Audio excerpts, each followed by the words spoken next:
Intercession by Adam, Noah, Abraham, Moses, Jesus, and Muhammad, peace be upon them, for the mankind in the Judgment Day.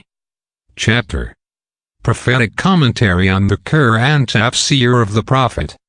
Bukhari. Book 6. Volume 60. Hadith 3. Narrated Anas. The Prophet said, on the day of resurrection the believers will assemble and say, let us ask somebody to intercede for us with our Lord. So they will go to Adam and say, you are the father of all the people, and Allah created you with his own hands, and ordered the angels to prostrate to you, and taught you the names of all things. So please intercede for us with your Lord, so that he may relieve us from this place of ours.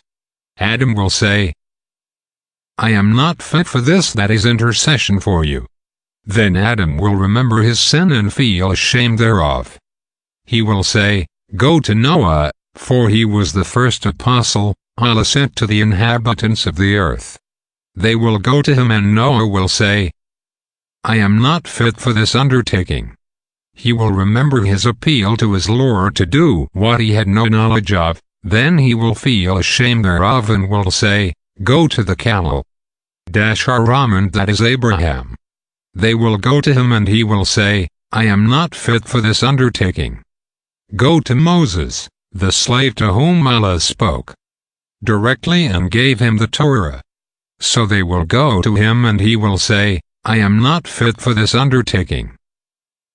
And he will mention his killing a person who was not a killer, and so he will feel ashamed thereof before his Lord, and he will say, go to Jesus, Allah's slave, his apostle and Allah's word and a spirit coming from him.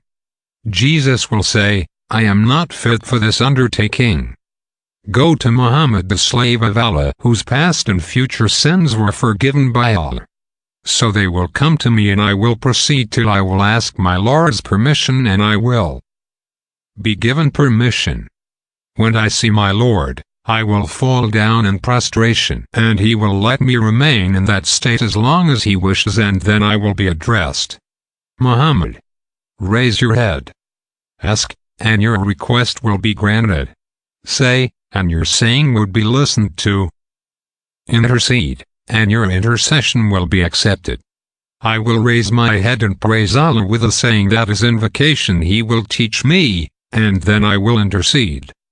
He will fix a limit for me to intercede for whom I will admit into paradise.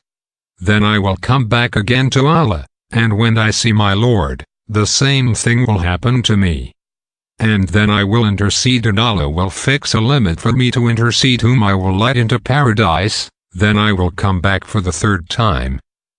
And then I will come back for the fourth time, and will say, none remains in hell but those whom the Quran has imprisoned in hell and who have been destined to an eternal stay in hell. The compiler Abu Abdullah said, but those whom the Quran has imprisoned in hell refers to the statement of Allah. They will dwell therein forever. Quran 16:29.